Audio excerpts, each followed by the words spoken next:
Shalom friends, एक बार फिर से आप सभी का स्वागत है। आज मैं आपके लिए लेकर आई हूँ एक 1 ईयर बाइबल रीडिंग कैलेंडर। अगर आपका कोई बाइबल रीडिंग रूटीन नहीं है और आप कभी भी अपनी पूरी बाइबल कंप्लीट नहीं कर पाए हैं, तो ये वीडियो आपके लिए है। इसमें ओल्ड टेस्टमेंट और न्यू टेस्टमेंट के सभी चैप्टर्स को डे वाइज ऑर्गेनाइज किया गया है। डे 1 से लेकर डे 365 तक के सभी चैप्टर्स आपको यहाँ मिलेंगे। डे 365 पर आप अपनी पूरी बाइबल कंप्लीट कर पाएंगे, तो आप इसके द्वारा आशीषित हों। और अगर आपको ये वीडियो पसंद आती है तो आप अपने फैमिली और फ्रेंड्स से शेयर करें, और अगर आप चाहें तो आप सब्सक्राइब, लाइक और कमेंट भी करें और बेल आइकन को प्रेस करके नोटिफिकेशन ऑन करना ना भूलें। So praise the Lord, shalom to everyone.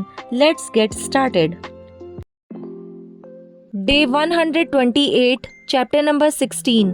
तब बाशा के विषय यहोवा का यह वचन हनानी के पुत्र येहू के पास पहुंचा। मैंने तुझको मिट्टी पर से उठाकर अपनी प्रजा इज़राइल का प्रधान किया, परंतु तू यारोबाम की सी चाल चलता और मेरी प्रजा इज़राइल से ऐसे पाप कराता आया है जिनसे वे मुझे क्रोध दिलाते हैं। सुन, मैं बाशा और उसके घराने की पूरी रीति से सफाई कर दूंगा और तेरे घराने को नबात के पुत्र यारोबाम के समान कर दूंगा।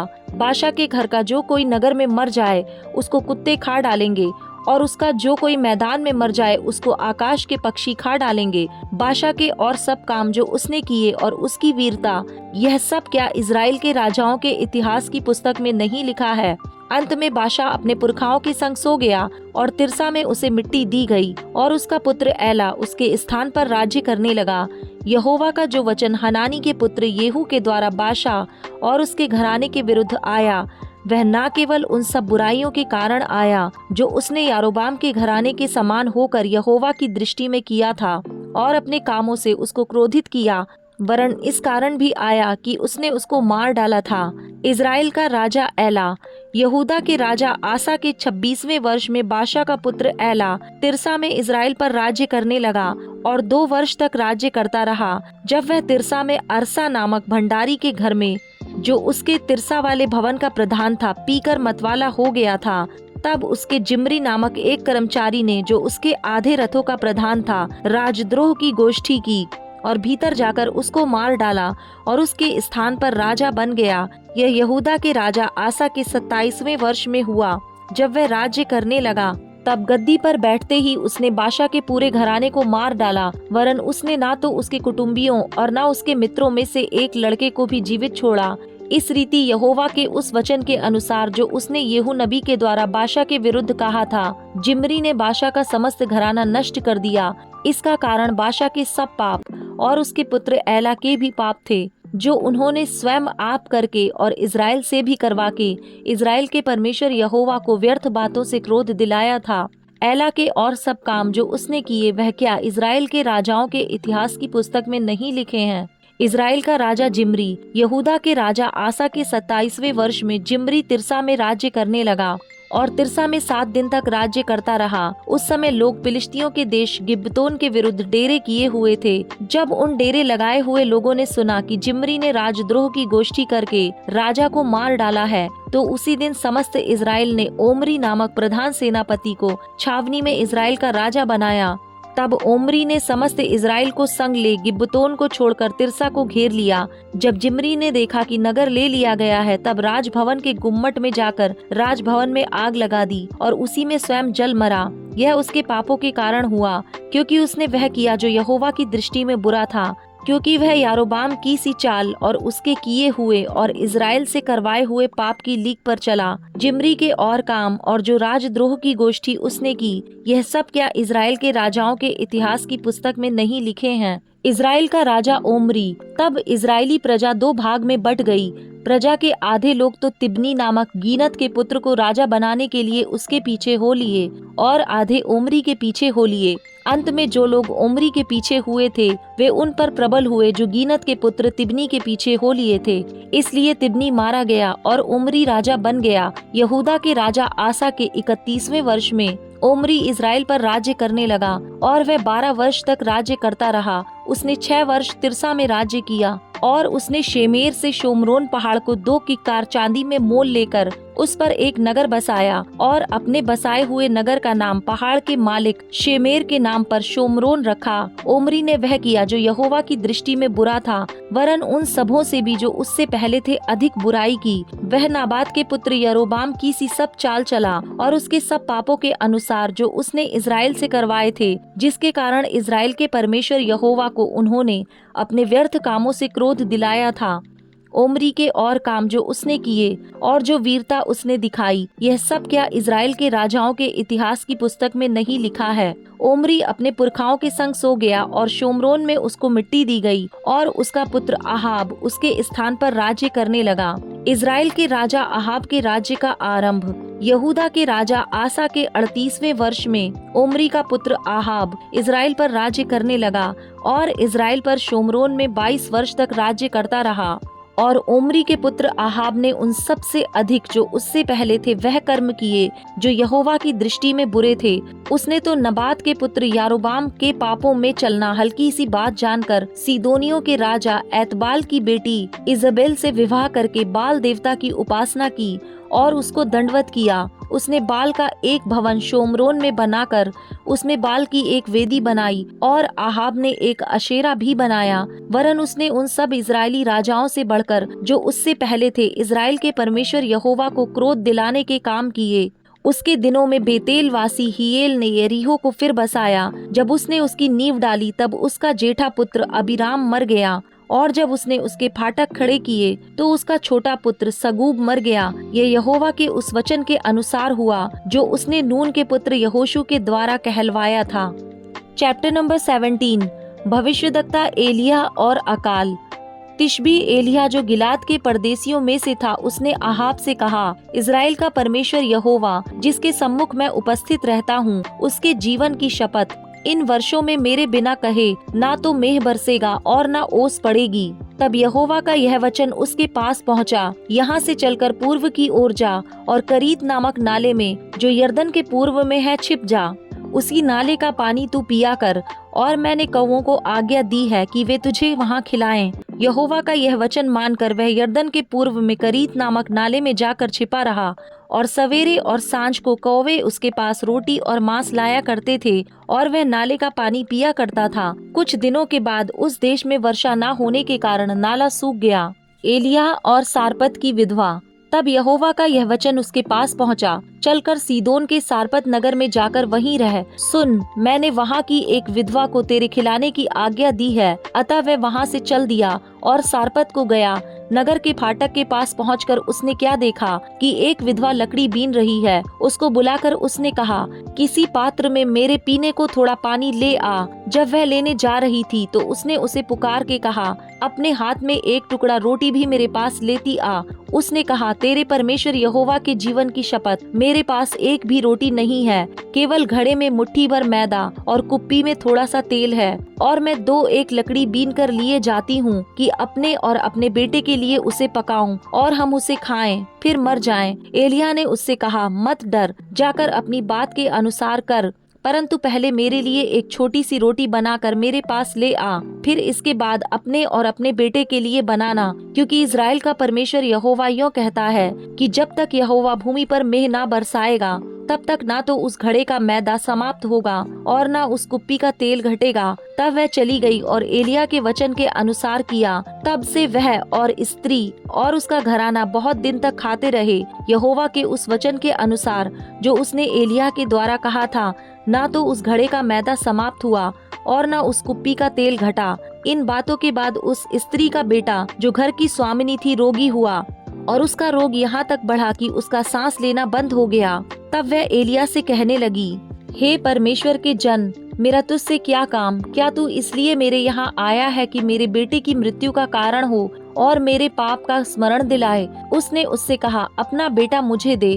तब वह उसे उसकी गोद में लेकर उस अटारी पर ले गया जहाँ वह स्वयं रहता था और अपनी खाट पर लिटा दिया। तब उसने यहोवा को पुकार कर कहा, हे मेरे परमेश्वर यहोवा, क्या तू इस विधवा का बेटा मार डालकर जिसके यहाँ मैं टिका हूँ इस पर भी विपत्ति ले आया है? तब वह बालक पर 3 बार पसर गया और यहोवा को पुकार कर कहा, हे मेरे परमेश्वर यहोवा, इस बालक का प्राण इसमें फिर डाल दे। एलिया की यह बात यहोवा ने सुन ली और बालक का प्राण उसमें फिर आ गया और वह जी उठा। तब एलिया बालक को अटारी पर से नीचे ले गया और एलिया ने यह कहकर उसकी माता के हाथ में सौंप दिया, देख तेरा बेटा जीवित है। स्त्री ने एलिया से कहा, अब मुझे निश्चय हो गया है कि तू परमेश्वर का जन है और यहोवा का जो वचन तेरे मुंह से निकलता है वह सच होता है। चैप्टर नंबर 18, एलिया और बाल के पुजारी। बहुत दिनों के बाद तीसरे वर्ष में यहोवा का यह वचन एलिया के पास पहुंचा, जाकर अपने आप को अहाब को दिखा और मैं भूमि पर मेघ बरसा दूंगा। तब एलिया अपने आप को अहाब को दिखाने गया। उस समय शोमरोन में अकाल भारी था। अहाब ने ओबद्याह को, जो उसके घराने का दीवान था, बुलवाया। ओबद्याह तो यहोवा का भय यहाँ तक मानता था कि जब इजेबेल यहोवा के नबियों को नष्ट करती थी, तब ओबद्याह ने 100 नबियों को लेकर 50-50 करके गुफाओं में छिपा रखा और अन्न जल देकर उनका पालन पोषण करता रहा।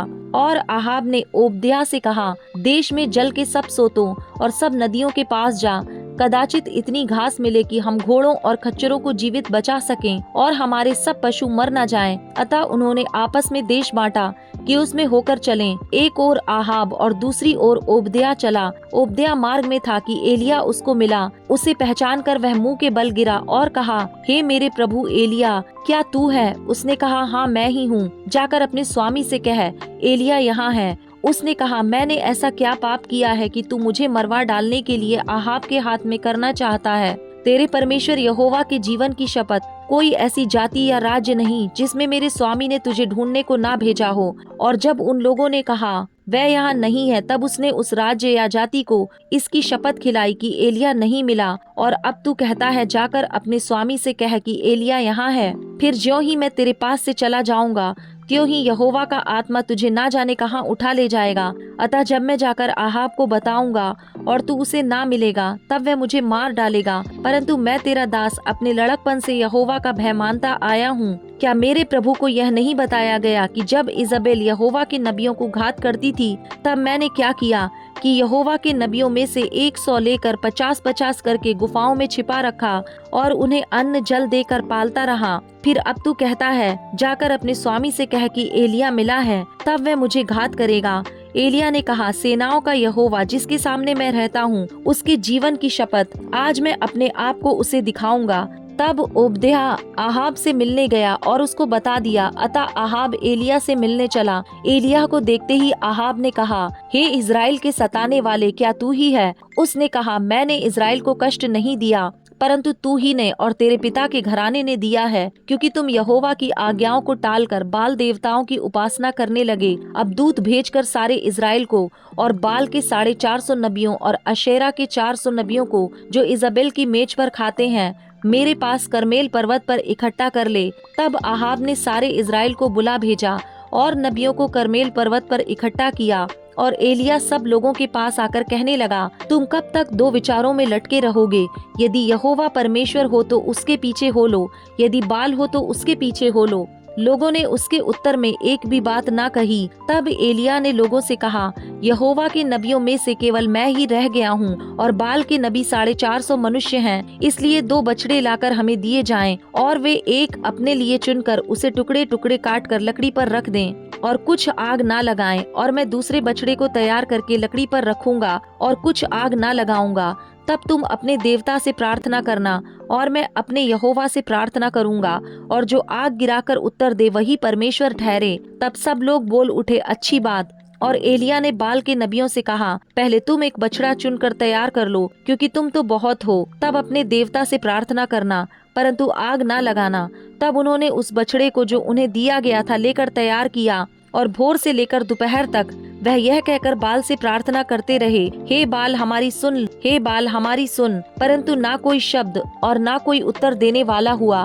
तब वे अपनी बनाई हुई वेदी पर उछलने कूदने लगे। दोपहर को एलिया ने यह कहकर उनका ठट्टा किया, ऊंचे शब्द से पुकारो, वह तो देवता है, वह तो ध्यान लगाए होगा या कहीं गया होगा या यात्रा में होगा या हो सकता है कि सोता हो और उसे जगाना चाहिए। और उन्होंने बड़े शब्द से पुकार पुकार के अपनी रीति के अनुसार छुरियों और बर्छियों से अपने अपने को यहाँ तक घायल किया कि लहूलुहान हो गए। वे दोपहर भर ही क्या वरन भेंट चढ़ाने के समय तक नबूवत करते रहे, परंतु कोई शब्द सुन ना पड़ा और ना तो किसी ने उत्तर दिया और ना कान लगाया। तब एलिय्याह ने सब लोगों से कहा, मेरे निकट आओ, और सब लोग उसके निकट आए। तब उसने यहोवा की वेदी की जो गिराई गई थी मरम्मत की। फिर एलिय्याह ने याकूब के पुत्रों की गिनती के अनुसार, जिसके पास यहोवा का यह वचन आया था, तेरा नाम इज़राइल होगा, 12 पत्थर छांटे और उन पत्थरों से यहोवा के नाम की एक वेदी बनाई और उसके चारों ओर इतना बड़ा एक गड्ढा खोद दिया कि उसमें 2 सआ बीज समा सके।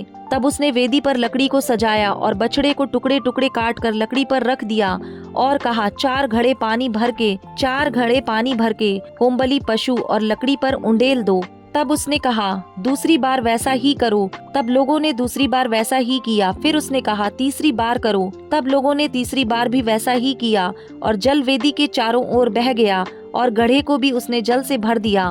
फिर भेंट चढ़ाने के लिए एलिय्याह नबी समीप जाकर कहने लगा, हे अब्राहम, इसहाक और इज़राइल के परमेश्वर यहोवा, आज यह प्रकट कर कि इज़राइल में तू ही परमेश्वर है और मैं तेरा दास हूँ और मैंने ये सब काम तुझसे वचन पाकर किए हैं। हे यहोवा, मेरी सुन कि लोग जान ले कि हे यहोवा, तू ही परमेश्वर है और तू ही उनका मन लौटा लेता है। तब यहोवा की आग आकाश से प्रकट हुई और होम बलि को लकड़ी और पत्थरों और धूलि समेत भस्म कर दिया और गड्ढे में का जल भी सुखा दिया। यह देख सब लोग मुंह के बल गिरकर बोल उठे, यहोवा ही परमेश्वर है, यहोवा ही परमेश्वर है। एलिय्याह ने उनसे कहा, बाल के नबियों को पकड़ लो, उनमें से एक भी छूटने ना पाए। तब उन्होंने उनको पकड़ लिया और एलिय्याह ने उन्हें नीचे कीशोन के नाले में ले जाकर मार डाला। अकाल की समाप्ति। फिर एलिय्याह ने अहाब से कहा, उठकर खा पी, क्योंकि भारी वर्षा की सनसनाहट सुन पड़ती है। तब अहाब खाने पीने चला गया और एलिय्याह करमेल की चोटी पर चढ़ गया और भूमि पर गिरकर अपना मुंह घुटनों के बीच किया और उसने अपने सेवक से कहा, चढ़कर समुद्र की ओर दृष्टि करके देख। तब उसने चढ़कर देखा और लौटकर कहा, कुछ नहीं दिखता। एलिय्याह ने कहा, फिर 7 बार जा। 7वीं बार उसने कहा, देख, समुद्र में से मनुष्य का हाथ सा एक छोटा बादल उठ रहा है। एलिय्याह ने कहा, अहाब के पास जाकर कह, रथ जुतवा कर नीचे जा, कहीं ऐसा ना हो कि तू वर्षा के कारण रुक जाए। थोड़ी ही देर में आकाश वायु से उड़ाई हुई घटाओं और आंधी से काला हो गया और भारी वर्षा होने लगी और अहाब सवार होकर यिज्रेल को चला। तब यहोवा की शक्ति एलिय्याह पर ऐसी हुई कि वह कमर बांधकर अहाब के आगे आगे यिज्रेल तक दौड़ता चला गया। John chapter number 1 verse number 29 to 51। परमेश्वर का मेमना।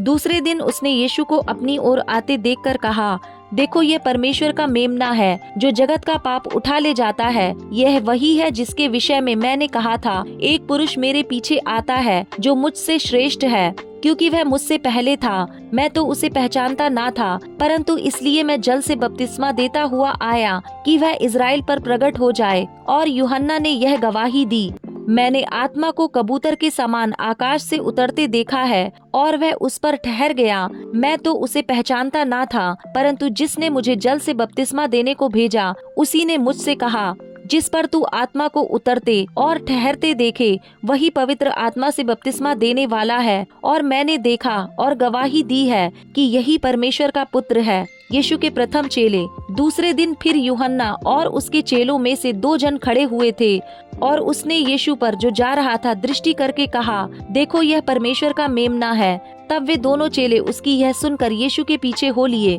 यीशु ने मुड़कर उनको पीछे आते देखा और उनसे कहा, तुम किसकी खोज में हो? उन्होंने उससे कहा, हे रब्बी, तू कहाँ रहता है? उसने उनसे कहा, चलो तो देख लोगे। तब उन्होंने जाकर उसके रहने का स्थान देखा और उस दिन उसके साथ रहे। यह 10वें घंटे के लगभग था। उन दोनों में से जो यूहन्ना की बात सुनकर यीशु के पीछे हो लिए थे, एक शमौन पतरस का भाई अंद्रियास था। उसने पहले अपने सगे भाई शमौन से मिलकर उससे कहा, हमको क्रिस्त अर्थात मसीह मिल गया। वह उसे यीशु के पास लाया। यीशु ने उस पर दृष्टि करके कहा, तू यूहन्ना का पुत्र शमौन है, तू कैफा अर्थात पतरस कहलाएगा। फिलिपुस और नतनेल का बुलाया जाना। दूसरे दिन यीशु ने गलील को जाना चाहा। वह फिलिपुस से मिला और कहा, मेरे पीछे हो ले। फिलिपुस अंद्रियास और पतरस के नगर बैतसैदा का निवासी था। फिलिपुस नतनेल से मिला और उससे कहा, जिसका वर्णन मूसा ने व्यवस्था में और भविष्यद्वक्ताओं ने किया है, वह हमको मिल गया। वह यूसुफ का पुत्र यीशु नासरी है। नतनेल ने उससे कहा, क्या कोई अच्छी वस्तु भी नासरत से निकल सकती है? फिलिपुस ने उससे कहा, चलकर देख ले। यीशु ने नतनेल को अपनी ओर आते देखकर उसके विषय में कहा, देखो, यह सचमुच इजरायली है, इसमें कपट नहीं। नतनेल ने उससे कहा, तू मुझे कैसे जानता है? यीशु ने उसको उत्तर दिया, इससे पहले कि फिलिपुस ने तुझे बुलाया, जब तू अंजीर के पेड़ के तले था, तब मैंने तुझे देखा था। नतनेल ने उसको उत्तर दिया, हे रबी, तू परमेश्वर का पुत्र है, तू इजराइल का महाराजा है। यीशु ने उसको उत्तर दिया, मैंने जो तुझसे कहा कि मैंने तुझे अंजीर के पेड़ के तले देखा, क्या तू इसीलिए विश्वास करता है? तू इससे भी बड़े बड़े काम देखेगा। फिर उससे कहा, मैं तुमसे सच सच कहता हूँ कि तुम स्वर्ग को खुला हुआ और परमेश्वर के स्वर्ग दूतों को मनुष्य के पुत्र के ऊपर उतरते और ऊपर जाते देखोगे।